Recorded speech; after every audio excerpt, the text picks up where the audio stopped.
Perfecto. Nuestra práctica, en nuestra clase, ¿no? De cómo aterrizar una idea de investigación.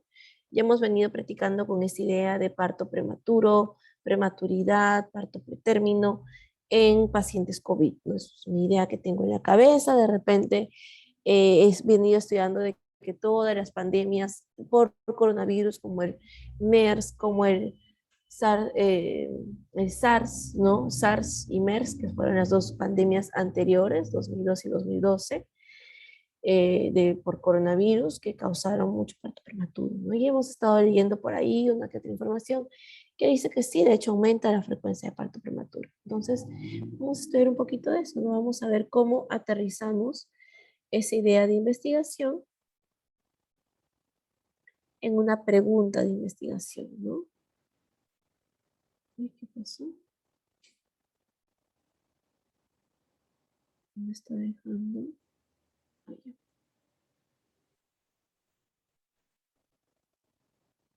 ya está, ya lo cerré. Entonces, ¿cómo paso de la idea al artículo, al protocolo, ¿no? A- a mi pregunta de investigación, ¿no? Ya sea cual sea el motivo por el cual nosotros vamos a iniciar una investigación, ya sea porque de repente nos vamos a titular, queremos conseguir un grado académico, nuestra maestría, nuestro título profesional, nuestro doctorado de repente, estamos haciendo la segunda especialidad y nos toca terminar esa segunda especialidad con un protocolo de investigación, ya sea que somos jefes de servicio y nos gustaría dar un resultado más conciso, más preciso, cuando nos pidan reportes de nuestras pacientes, de nuestros resultados obstétricos de repente, ¿no? O ya sea porque simplemente vemos algo en nuestra población interesante, ¿no? Que solamente ustedes conocen, ¿no? La típica de que pues hay médicos que tienen su propia técnica operatoria, que tienen su propio manejo ambulatorio de pacientes y les va bien. De repente saben detectar, ¿no? Con algún signo clínico, alguna paciente si le va a ir bien o le va a ir mal. Tienen parámetros ecográficos quizás particulares propios que les permiten definir algún caso, ¿no? Eh, o de repente damos muchas clases y hemos encontrado una estrategia para que nuestras gestantes nos hagan caso y sigan todas las medidas que nosotros les enseñamos con alta tasa de éxito de nuestras clases de psicoprofilaxis, de lactancia materna, etcétera, ¿no? O observamos algo en el monitoreo fetal, no sé, ¿no? Algo que estamos observando. Todo tiene que partir del buen planteamiento de la pregunta de investigación, ¿no? La pregunta de investigación va a ser la columna vertebral de nuestra investigación y cada vez que tengamos dudas de qué hacer con nuestro protocolo, regresaremos a nuestra pregunta de investigación a ver qué tenemos que hacer. Es de hecho la parte más importante de una investigación, hacer bien una pregunta de investigación, plantearla adecuadamente, si no, todo se va para el caño, créanme, pueden avanzar, avanzar y cuando estén en la partida final, ya ejecutando, se dan cuenta que plantearon mal su pregunta de investigación y ya no hay vuelta atrás. Me ha pasado muchas veces, más de las que me gustaría admitir. Y la segunda parte más importante para poder pasar la siguiente transición de tesis, de informe final, de manuscrito a publicación es la elección de la revista, que es lo que vamos a ver mañana, ¿no? Y pues obviamente, si planteamos una buena pregunta de investigación, la metodología que vamos a aplicar pues va a ser acorde a la necesidad de nuestra pregunta, ¿no? Todo va a responder a la necesidad de nuestra pregunta de investigación. Nuestra introducción, nuestra búsqueda de antecedentes, nuestra metodología va a girar completamente en torno a lo que necesita mi pregunta de investigación para poder ser resuelta. ¿Ok? Eso es lo importante. Entonces, aquí vamos a hablar un poquito del binomio madre-niño. ¿Qué problemática tiene este binomio madre-niño? La idea de investigación, la estructura pico, la pregunta de investigación y si mi pregunta de investigación va a ser factible, ¿no? Si le he planteado lo suficientemente bien o debo de rebobinar un poco antes de continuar, ¿no? Ahora, el binomio del niño pues es algo con lo que convivimos todos los días, no es nuestro motivo de ser literalmente, nosotros lo que nos dedicamos a la salud materno-perinatal, ya sea porque lo vemos desde la parte de gestión, la parte asistencial, trabajamos con ellos en sala de operaciones o solamente en consultorios. No importa por dónde abordemos a esas pacientes, a este binomio, porque es una unión, es una sinergia, es una fusión de dos seres que necesitan mucha ayuda, que están en un estado de vulnerabilidad bastante importante. Nosotros entendemos la trascendencia de este binomio madre-niño, no solamente para ellos dos, ¿no? Como seres vivos, sino para toda una familia, para las siguientes generaciones de esa familia, para la sociedad. Cada implicancia que tenga o cada problema que hay en el inicio de la vida que no está bien resuelto, que no se haya tenido los cuidados necesarios, sabemos que puede ser trascendental y que puede afectar, está ahí, como repito, generaciones más allá, ¿no? Es por eso que esa importante motivación que tenemos los que manejamos este binomio, ¿no? Esta delicadeza que merece su trato, ¿no? Esta trascendencia que tiene este binomio, este inicio de la vida técnicamente, ¿no? De hecho, en todo el mundo, la investigación materno-perinatal es una prioridad nacional de todos los países. Todos los países siempre buscan y refuerzan e incentivan que se realice investigación en salud materno-perinatal porque obviamente lo que queremos es la mayor cantidad de conocimiento sobre este binomio y todas sus complicaciones y todos sus problemas y cómo resolver y facilitar la atención de esos pacientes de este binomio para evitar sus complicaciones, ¿no? Para evitar que se enferme, para evitar que le vaya mal, para agilizar su atención, para procurar su educación, ¿no? Todos son una cantidad de aristas muy importantes que se juntan para poder favorecer la salud de esta madre y niño, ¿no? De hecho, según la resolución ministerial número 658-2019 MINSA, nos especifica que, otra vez, ¿no? Como cada año es prioridad nacional de investigación, investigar sobre la salud de madre y niño de 2019 a 2023 y cada año y cada actualización siempre va a estar este binomio como prioridad de investigación.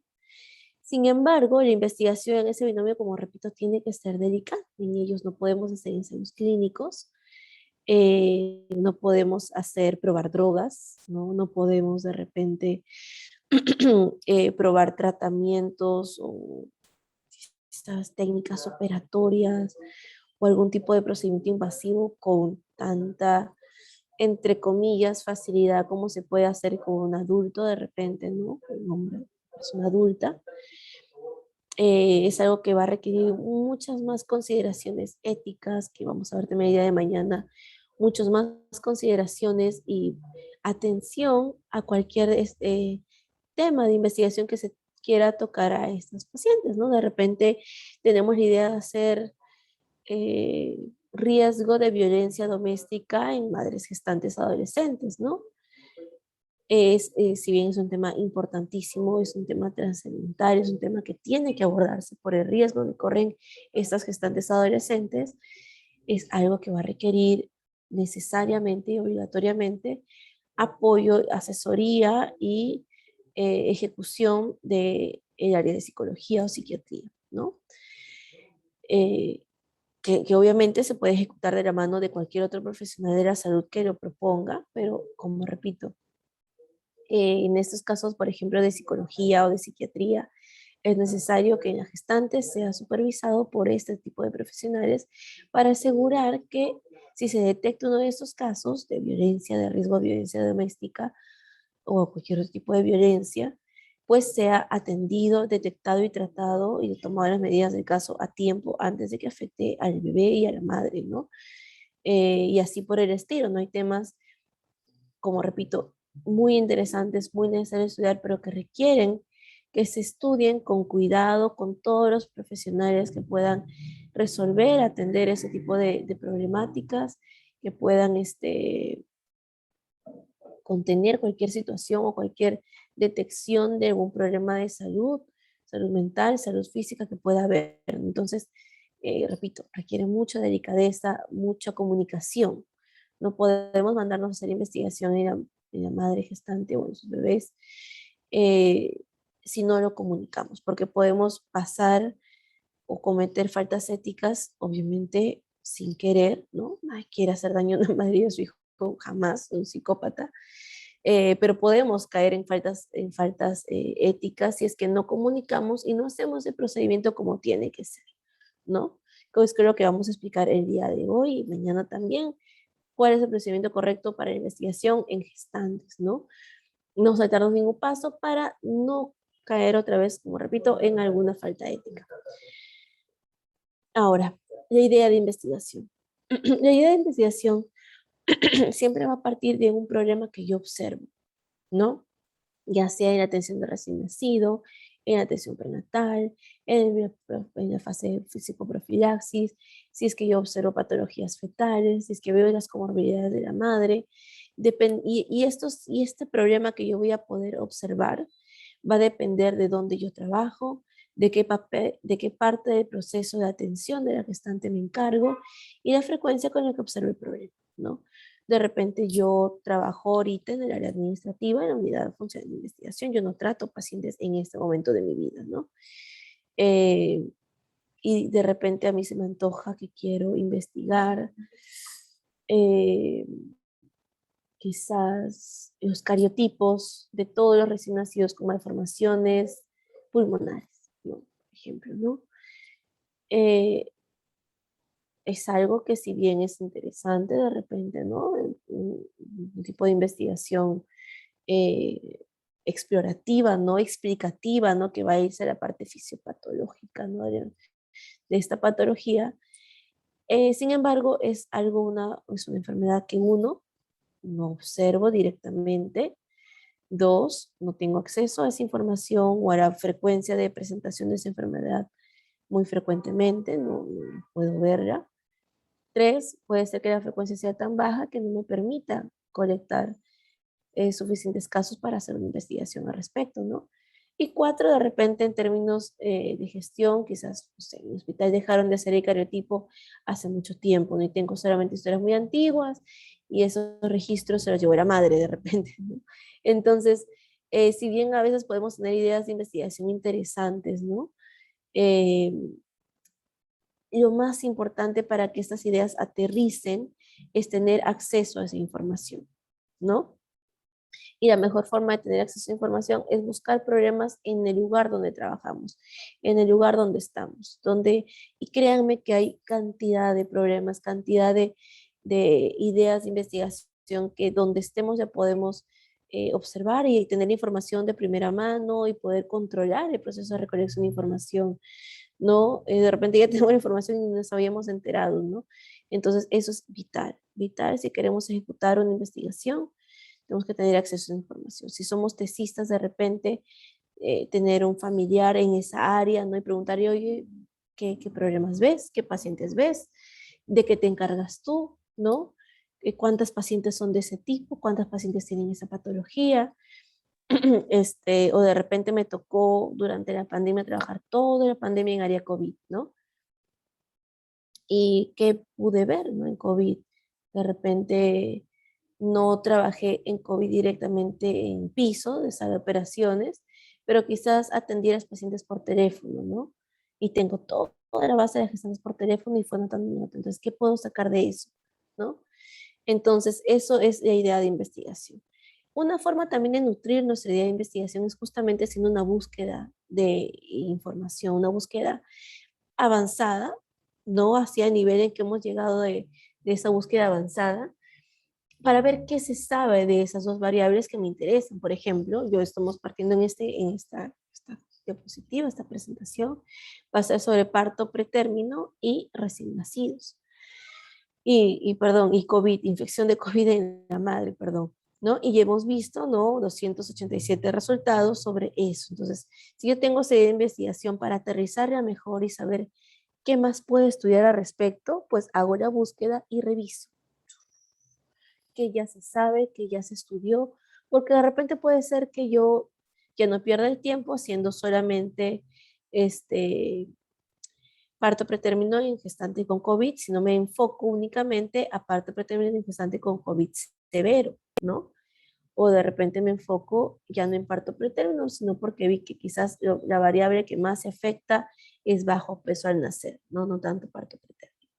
Entonces, para eso me sirve mi búsqueda de información. Yo tengo mi investigación, hago mi búsqueda y con eso ya tengo mejor idea de qué es lo que quiero estudiar y qué es lo que puedo estudiar. Sobre todo lo importante es poder, no querer lastimosamente, pues, si bien dicen querer es poder, no, pero lastimosamente a veces por términos burocráticos, por términos de pedir permisos, por términos de que simplemente aún no estamos digitalizados, ¿no? Es que ser sinceros, aún no estamos digitalizados, es un proceso que sabíamos que iba a tomar años, así que para poder acceder a información todavía pues tenemos que pedir historias clínicas, llenar fichas de recolección de datos, pedir permisos, las historias clínicas no están completas, este es todo un tema.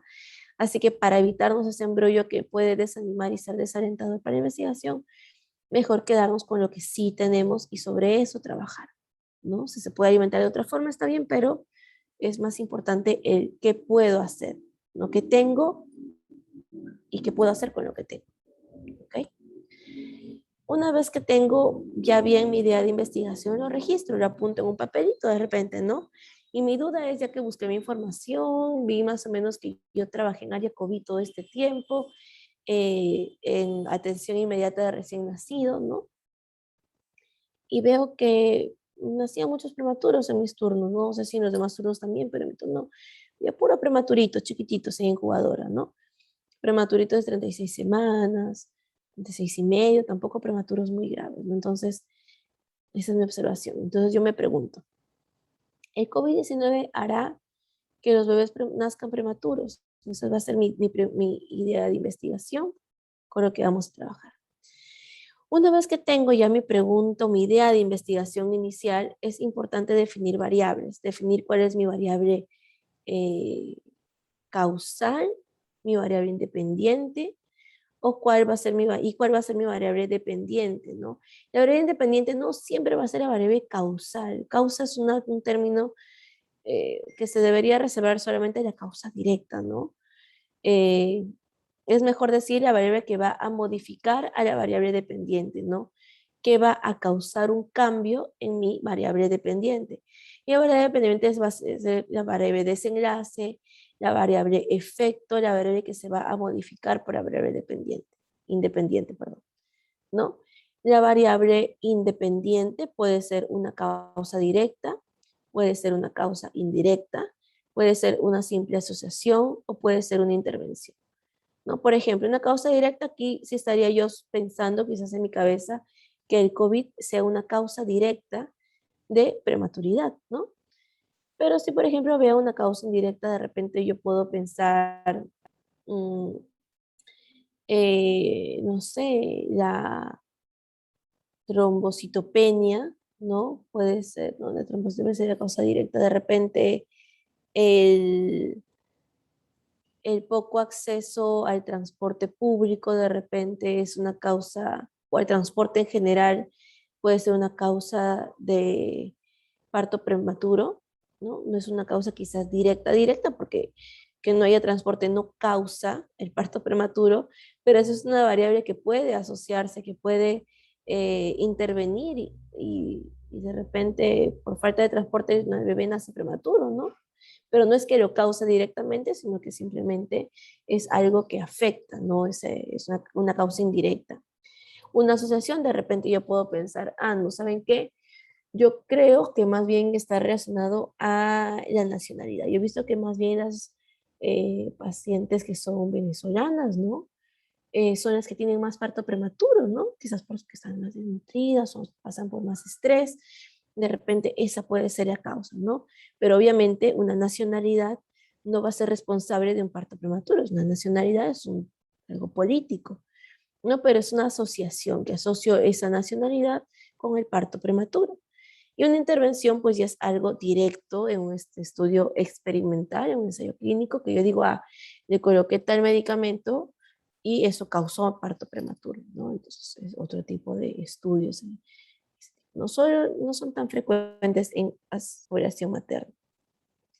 Muy bien. Entonces, esas son las variables que yo tengo que definir y en este caso yo defino, ¿no? Que mi variable independiente va a ser la infección de COVID-19 en la madre gestante, ¿no? Es una causa directa y yo defino en mi cabeza que es una causa directa y mi variable dependiente va a ser la prematuridad, ¿no? Muy bien, pues va a ser el efecto, ¿no? El desenlace va a ser que va a haber prematuridad, el bebito va a nacer prematuro. El paso 3 es definir mi población, en quién voy a estudiar, ¿no? Y en el binomio de los niños es bastante complicado a veces definir quién es mi población, porque muchas veces las variables, mi resultado, como en este caso, ¿no? Mi resultado está en los recién nacidos, ¿no? En la prematuridad de los recién nacidos. Sin embargo, yo voy a tomar datos de la madre, ¿no? Pero ¿cuál es mi población de interés? Por más de que yo tome datos de la madre, para asociarlo con mi prematuridad, mi población de interés es el recién nacido, porque es, como dice acá, va a depender de en quién mido mi desenlace. Entonces, en el binomio del niño, como son informaciones, datos tan ligados entre sí, a veces suele ser un poco confuso eso, pero siempre pregúntense, ¿cuál es mi resultado? ¿Y quién tiene mi resultado? En este caso, mi recién nacido. Entonces, mi recién nacido es mi población de interés. En ellos yo voy a medir todo y los datos, aunque los tome de la madre, voy a medirlos con el resultado que tiene mi recién nacido. ¿Ok? Entonces, en este caso, mi recién nacido va a ser mi población de interés, ¿no? Tengo ahí mis variables independiente, dependiente y la población en la que voy a estudiar mi, mi resultado. Luego nos toca definir mi tipo de estudio y eso es lo que va a tomar quizás más reflexión de su parte, ¿no? Porque va a depender, como vemos acá, de cuál va a ser mi variable independiente, ¿no?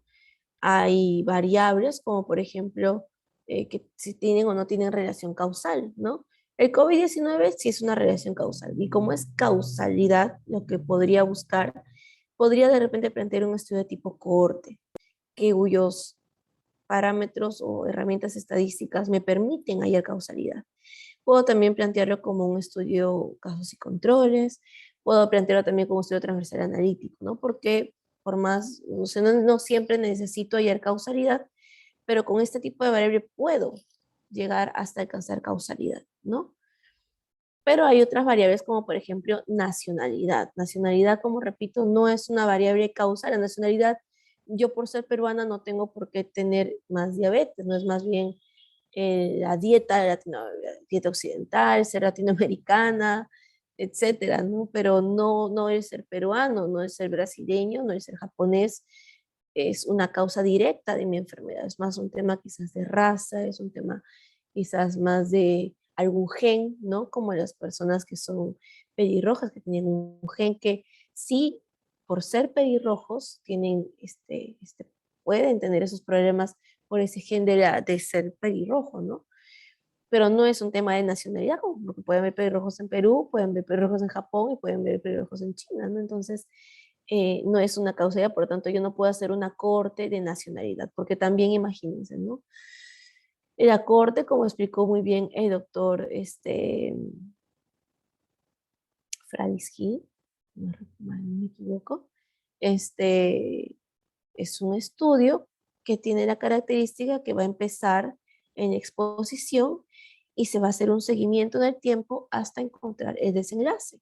Entonces, ¿cómo vamos a medir exposición de nacionalidad? No se puede medir exposición de nacionalidad. Entonces, si mi variable independiente siempre voy a tomarlo como nacionalidad porque es lo que tengo, porque no puedo conseguir otro tipo de valor en mi base de datos y porque me interesa, ¿no? De repente sabemos que la población venezolana está vulnerable a muchos factores externos adversos, ¿no? Que pueden perjudicar la salud del binomio madre-niño. Me interesa saber cómo les va a ellas, ¿no? Porque veo que vienen mal, vienen al hospital, ¿no? Eh, entonces, no puedo llegar con esta variable a hacer un diseño de estudio de tipo cohorte, ¿no? Me quedaría nomás quizás en un estudio transversal analítico, ¿no? Más que no en un estudio transversal analítico. Ahí me podría quedar. Porque caso y control tampoco, ¿no? No podría ser. Buscar planteamientos también yo creo que puede ser quizás un caso y control, claro, partiendo del desenlace, ¿no? De prematuridad, no prematuridad, y hacia atrás quién es venezolano y quién no, no podría ser también, ¿no? Pero no podemos definitivamente plantear un estudio causal, ¿no? De corte, ahí no podemos. Entonces, va a depender de esa variable independiente, ¿no? Y para eso es importante revisar conceptos, ¿no? Que sí es causalidad y que no es causalidad, ¿no? Como estaba mencionando el tema de razas y nacionalidades. También va a depender, o sea, para definir nuestro tipo de estudio, también va a depender de la base de datos con la que cuento. De repente yo sí quiero saber que el gen, no sé, 16QRT.2, no sé, es una causa, que se ha visto en las personas altoandinas, de repente para desarrollar eh, mayor resistencia a arterias uterinas y por tanto más preeclampsia, ¿no? Pero obviamente eso no lo vamos a conseguir en nuestro hospital, lastimosamente, ¿no? O yo quiero ver que el volumen plaquetario medio sea un factor o un factor de mal pronóstico neonatal, ¿no? Los bebitos con un volumen plaquetario medio muy elevado, les va mal, es lo que yo he visto en PubMed, de repente lo estudié, pero mi hospital no tiene hemograma con volumen plaquetario medio, entonces y no tengo una base de datos que yo pueda registrar y no a todos los bebitos recién nacidos le toman el hemograma y no tengo esos hemogramas porque están en la historia clínica, entonces no lo puedo ejecutar. No es importante saber qué información sí tenemos acceso, ¿no? Y créame que con lo que tenemos es suficiente para hacer buenas investigaciones, ¿no? Es bueno lo que tenemos, aunque no parezca, no tenemos que descubrir, hacer algo molecular, algo fisiopatológico, algo muy complejo para encontrar información relevante. Recuerden que es importante hacer información o generar información que nos permita tomar decisiones, ¿no? ¿Qué mejor forma de tomar decisiones en base a investigaciones planteadas de los problemas de diario que vemos en el hospital, ¿no? Siempre es mejor trabajar con las bases que ya están registradas. Muchos ya utilizan el CISGAL en sus hospitales. Si trabajan en salud, tienen la historia clínica de salud, quizás un poco más obligatoria, no en salud para poder llenar, ¿no? Algunos tenemos unos cuadernos de registro de historias clínicas de ciertos casos que vamos apuntando. Tenemos el cuaderno de sala de operaciones también, ¿no? En emergencia también las apuntan muchas veces en un cuadernito, entonces tenemos algunos registros ya en el hospital que podemos utilizar. Y finalmente, el tipo de estudio va a depender también del tiempo con el que cuento, ¿no? Tengo tiempo, tengo medios, dinero para poder hacer una investigación más compleja. Sería hacer seguimiento a la paciente lo suficientemente de tiempo como para poder alcanzar mi desenlace de interés en el caso de que quiera aprender una cohorte, por ejemplo. Si no tengo un registro digital de lo que yo quiero investigar, tengo el tiempo para digitalizar todo, tengo tiempo para revisar 200, 300 historias clínicas, me van a prestar esas historias clínicas en primer lugar, registran en las historias clínicas las variables que yo necesito, ¿no? Puedo pagarle un digitador para que lo haga de repente, ¿no? Y si de repente quiero hacer un estudio de tipo corte, ¿no? Yo quiero darle una gestante vitaminas, no vitaminas, de repente yo quiero darle una gestante, una intervención educativa en el primer trimestre. ¿Acaso siempre me llegan pacientes en el primer trimestre? ¿Cuántas pacientes en el primer trimestre me llegan para poder hacer un seguimiento durante todo su embarazo? ¿Cuántas de las que llegan al primer trimestre terminan su gestación en nuestro hospital y cuántas no? Toda esa información es necesaria saber para ver si es que voy a poder ejecutar mi trabajo, ¿no? Y cómo lo diseño, ¿no? Si es que no tengo esa información, me quedo con el grupito que sí y en base a eso diseño mi estudio, ¿no? Por eso generalmente los cohortes pueden ser un poco complicados de desarrollar por el tema de tiempo, ¿no? Hay que tener tiempo para poder hacer el seguimiento de las pacientes, llamarlas, pedirles que vengan, eh, tomar sus exámenes, su entrevista, lo que sea que necesiten, ¿no?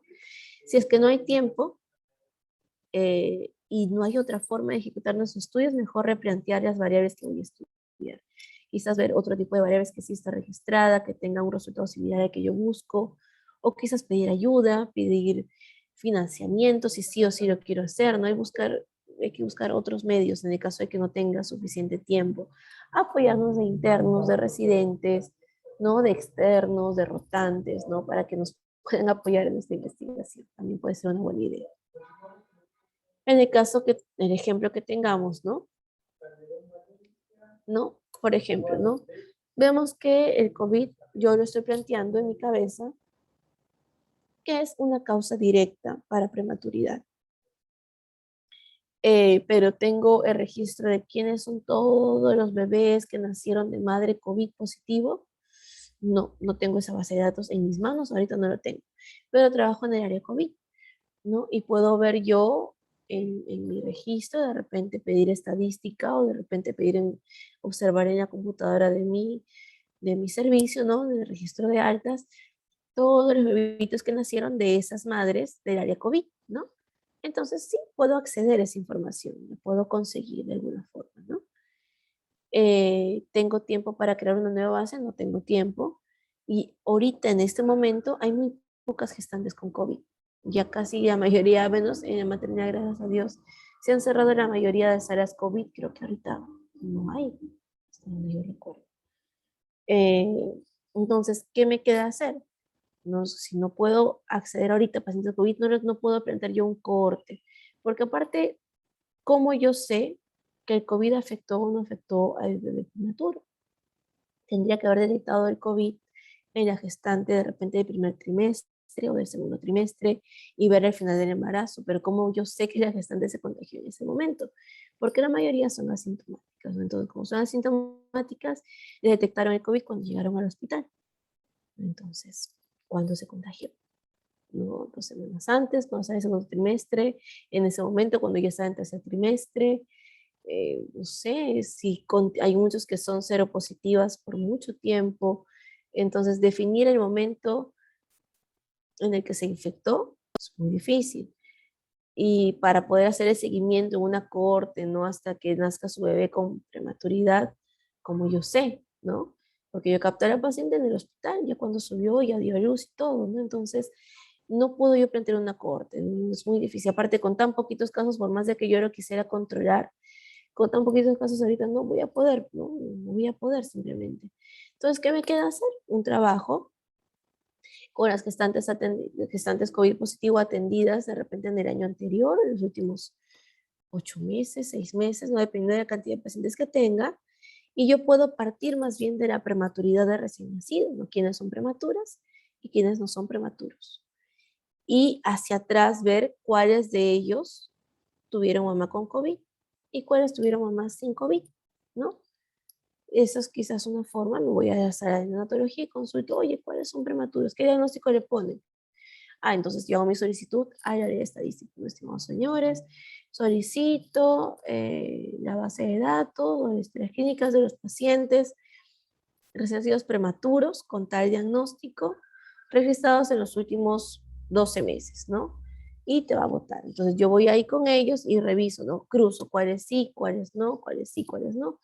Obviamente haciendo uso de la base de datos que mañana ya el licenciado compañero les va a enseñar cómo hacer uso de la base de datos, cómo juntar base de datos también interesante y ya. Entonces es mejor plantear así, yo ya decidí que voy a hacer mi diseño de tipo casos y control partiendo de la prematuridad, ¿ok? Como vemos acá, nuestros estudios van a ser de tipo analíticos, ¿no? Y voy a mostrar por enfermedad, basándome en el desenlace, en la prematuridad. Porque hemos visto, ¿no? Que ahorita basarme en, también podría ser no, corte no puedo. También podría ser quizás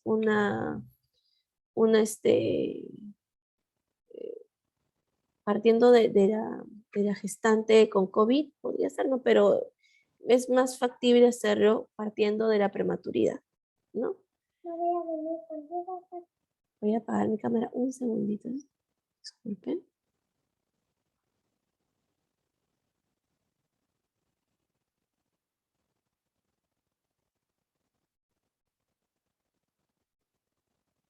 Ya está.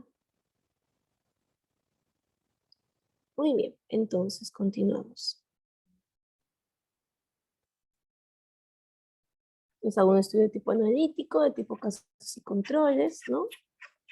Y yo decido ahí, pues, que me voy a quedar con casos y control. Muy bien, entonces continuamos. Ahora, una vez que ya tengo toda esta información y ya planteé y aterricé mejor mi idea de investigación, voy a utilizar mi estructura PICO para poder hacer más ordenada mi pregunta de investigación, ¿no? La estructura PICO básicamente va a tener 4 dimensiones: la de población, intervención, comparación y outcome. La de población, pues básicamente ya la definimos en nuestro caso, ¿no? La intervención va a ser nuestra variable independiente. Nuestra comparación, pues no, la ausencia de la intervención, y el outcome va a ser nuestra variable dependiente o nuestra variable de desenlace. Me gusta mucho este gráfico porque nos dice, ¿no? Cómo es que uno con la pregunta pico deja de irse por las aristas, ¿no? Deja de irse por cualquier lado y da un camino mucho más directo hacia la ruta final para empezar a desarrollar el protocolo de investigación. Y nos ayuda a formular preguntas de investigación sin olvidar ningún detalle. Las variables de pico vamos a tener de que puede ser pico, no población, intervención, comparadoria. ¿Por qué necesita variantes? Porque tenemos que la intervención, como hemos visto, es algo que se utiliza en diseños experimentales, no algo que vamos a dar directamente, nosotros vamos como investigadores a intervenir, a modificar algo en la gestante, ¿no? O en el bebé, ¿no? Para poder generar algún desenlace, ¿no? O esperar algún desenlace. Mientras que por el contrario, PECO nos va a hablar más que nada de una exposición. Por eso es algo que va más de acuerdo a lo que nosotros buscamos, una exposición. En este caso, la infección de COVID en la madre, ¿no? Y luego tenemos ya otra variante que es PECOS, ¿no? Que amplía un poquito más de población, exposición, comparador, outcome y tipo de estudio, ¿no? Y como vemos acá es la columna vertebral de nuestra investigación. Entonces, utilizando nuestro ejemplo, vamos a ver acá que población va a ser recién nacidos prematuros. Nuestra exposición va a ser el COVID-19 en la madre gestante. Nuestro comparador va a ser no tener COVID-19 en la madre gestante. El outcome va a ser nuestra prematuridad. Y el tipo de estudio que hemos decidido va a ser casos y controles por su factibilidad, ¿no?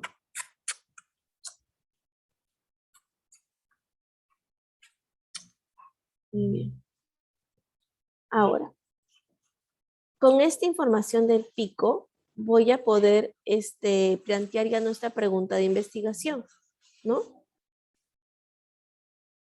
Nuestra pregunta de investigación, como vemos acá en este dibujito, va a tener que ser ubicado en tiempo, espacio y persona. ¿Qué quiere decir? Que para elaborar un protocolo, cuando hagamos un artículo ya no es necesario dar toda la información de nuestra pregunta de investigación, pero para plantear un protocolo sí es indispensable dar toda la información del tiempo, espacio y persona. ¿Qué quiere decir? Colocar la población, el lugar y el tiempo en el que se va a ejecutar nuestro protocolo de investigación. ¿Ok? Y obviamente tiene que incluirse la variable independiente y la variable dependiente. Y vamos a armar ahora nuestra pregunta de investigación, ¿no? Vemos que en verde está en marrón está nuestra población. En verde está nuestra variable independiente. En gris de comparador, porque no se va a colocar en la pregunta de investigación. En celeste, nuestro outcome o nuestro desenlace. Y en naranja, nuestro tipo de estudio. El tipo de estudio, como hemos visto acá, no va necesariamente en nuestra pregunta de investigación. A veces se puede colocar, se puede colocar, pero no es indispensable, ¿no? Entonces, ¿cómo armaríamos nuestra pregunta de investigación? Podría ser así, ¿no? Ya que no vamos a hallar causalidad, porque estudio de tipo caso y control no permite hallar causalidad, vamos a solamente buscar asociación. Si hubiéramos planteado un estudio de tipo cohorte, sí hubiéramos nosotros podido colocar el COVID causa, ¿no? Prematuridad. Pero en ese caso no podemos ir con estudio de tipo causa y control causalidad, solamente asociación, ¿no? Como lo vimos en las presentaciones anteriores. Entonces nuestra pregunta sería, ¿no? ¿Existe asociación entre el COVID-19 en la madre gestante y la prematuridad en recién nacidos del Instituto Nacional Materno Perinatal durante el periodo de mayo 2020 a mayo de 2021, ¿no? Y si vemos nuestro checklist, tenemos nuestra variable independiente, dependiente, población, lugar y tiempo. Estamos correcto ahí en nuestra elaboración de esta pregunta de investigación. ¿Ok? Entonces, ya habiendo armado nuestra pregunta de investigación, es necesario ahora ver si es que eso es factible, ¿no? Otra vez repasar y volver a hacer este tipo de checklist para ver si cumple los criterios de factibilidad. En primer lugar, vamos a ver si es factible y vamos a utilizar, perdón, para eso los criterios fines. Los criterios fines son utilizados justamente para ver si vale la pena hacer nuestra investigación o si ya no vale la pena de repente, ¿no? Tiene ese acrónimo para factibilidad, interesante, novedosa, ética y relevante, ¿no? En factibilidad van a venir todos los parámetros que ya hemos venido mencionando a repetición, ¿no? Si se cuenta con la base de datos, si se tiene acceso a la cantidad necesaria de pacientes, si se tiene el tiempo y o dinero para ejecutar ese tipo de estudio que queremos, ¿no?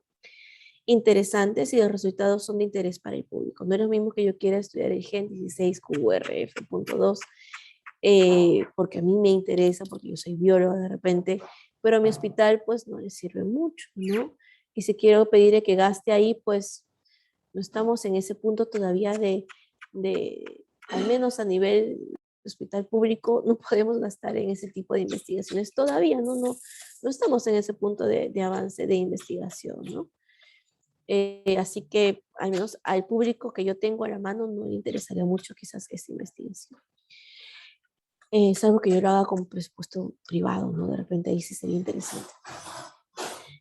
Novedosa, si es que afirmo rechaza resultados previos, si amplía conocimiento o proporciona nuevos resultados, pues en COVID todo es nuevo. En COVID cada población es diferente y es interesante saber todo de COVID, sobre todo en población vulnerable como esta. Entonces sí, ahorita todo lo que es COVID es interesante, es novedoso todavía, ¿no? Todavía. Si es ético, si respeta obviamente los principios éticos, ¿no? No puede correr para nada una investigación que no cumple los principios éticos. De repente, yo me recomendaron, no sé, dar unas vitaminitas hechas de algún compuesto natural, ¿no? De un aceite, de no sé qué cosa, y empiezo a dárselo a mis pacientes, ¿no? En el primer trimestre, toma eso.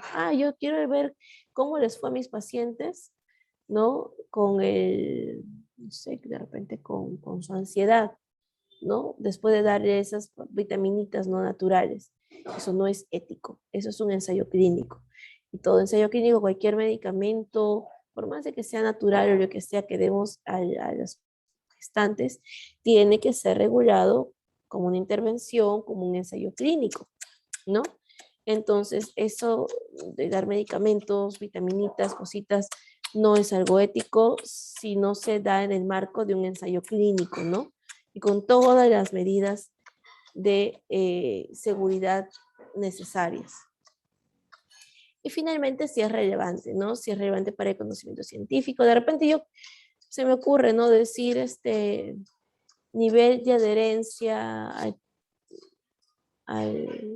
¿cómo es esto de acá? De repente yo veo algo de, ¿cómo se llama esto de acá? De automedicación en gestantes, ¿no? Es algo que se suele hacer muchas veces automedicación en gestantes. Es relevante saber eso ahorita, no tanto, ¿no? Quizás asociarlo a otra variable, ¿no? De alguna forma, ¿no? Que sea un poquito más interesante, ¿no? Pero si es que es un estudio o algo que ya se sabe hace mucho tiempo, ¿no? Como que resistencia de bacterias uterinas en preeclampsia. Sabemos por teoría que es alta la resistencia de bacterias uterinas, ¿no? Y a menos que esa resistencia se haga algún tipo de cálculo, fórmula para poder pronosticar la edad gestacional que tiene que nacer el bebé, no sé, pero si es solamente eso, pues creo que ya se sabe, no es tan relevante saber eso ahorita, ¿no? Entonces, ya con ese último criterio final pasado por nuestra pregunta de investigación, pues ya podemos empezar a redactar nuestro protocolo, ¿no? Ya lo tenemos, nos presentamos ante la oficina de investigación de nuestros hospitales y decimos, mire, tengo esta idea de investigación. ¿Está bien? ¿No? Si tenemos alguna duda sobre la factibilidad, ellos probablemente les vayan a responder. Y si no les responden ellos, quizás la oficina de estadística nos acercan y dicen, yo quiero hacer esta investigación. Es posible, tienen ustedes la base de datos de los bebés prematuros, la pueden conseguir con tal diagnóstico, ¿qué tengo que hacer? ¿No? Una vez que ustedes se aseguren que van a tener información y que el hospital tiene esa información, ya adelante, ya pueden empezar a redactar su protocolo de investigación. Y con eso vamos a continuar el día de mañana.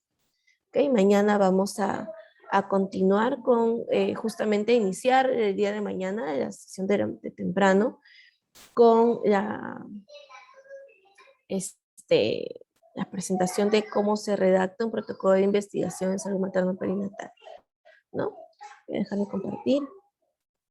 Agradezco mucho la presencia de todos los que están en este momento conectados, a los que nos van a ver de forma diferida de repente en la nochecita, a la hora que se empiecen a descargar los videos, pues también les agradecemos a todos su presencia en este curso precongreso.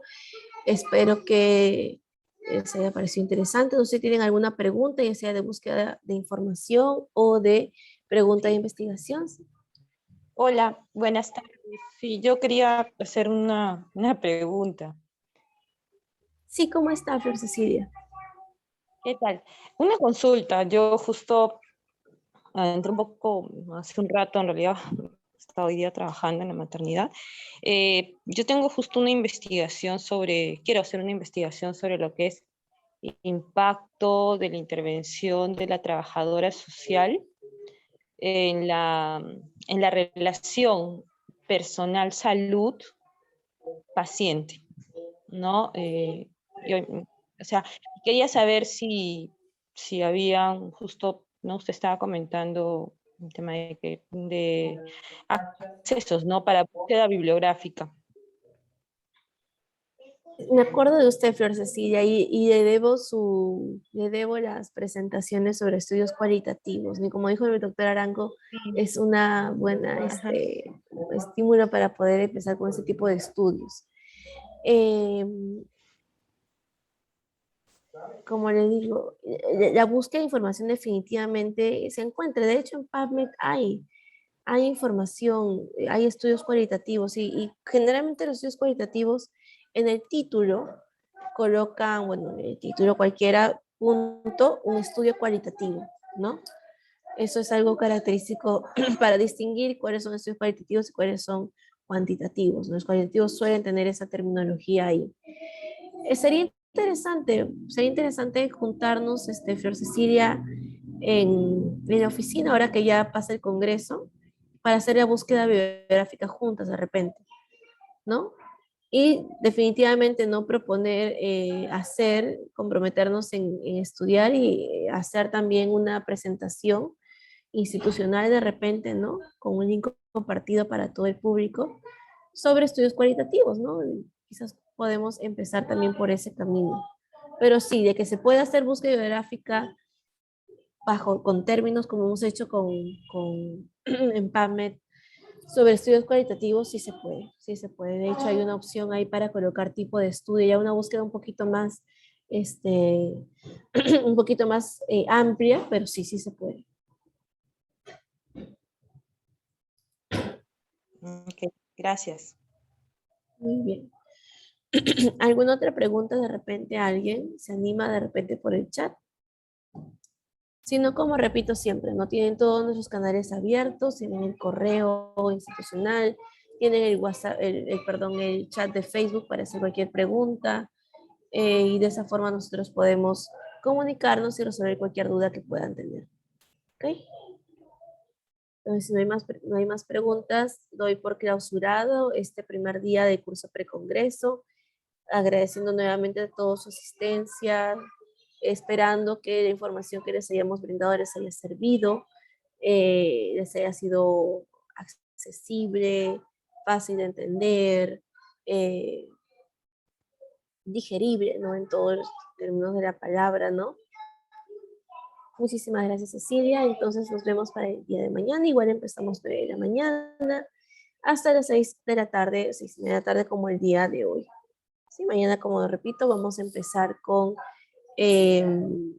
vamos a empezar con protocolo de investigación. Ya estamos ya, armamos el punto de investigación, vamos a continuar con el protocolo de investigación. Muy bien, hasta luego, muy buenas tardes con todos y disfruten su fin de semana largo. Hasta luego.